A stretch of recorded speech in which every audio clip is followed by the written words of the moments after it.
Welcome to Penrose Learning, where we make understanding easy. You begin by committing to a clear, measurable goal. Pick 2 hours, 50%, or 1/4 less than today.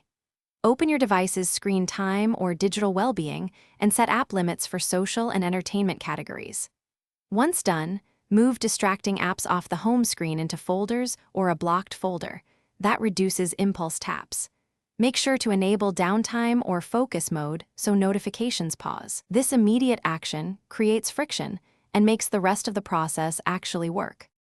You now replace screen moments with concrete alternatives. Prepare a list of 20-30-minute activities and place reminders where you'd normally pick up the phone.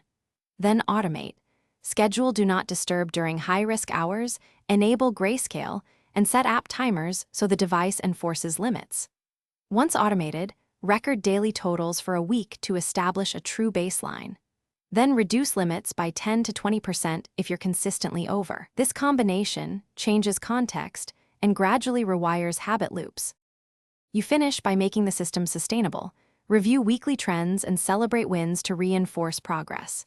If you backslide, diagnose triggers, boredom, notifications, or habit cues, and swap in a prepared replacement activity next time.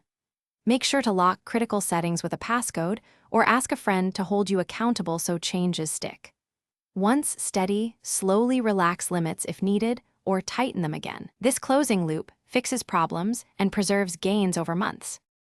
Thanks for watching. If this was helpful, leave a like and consider subscribing. See you next time.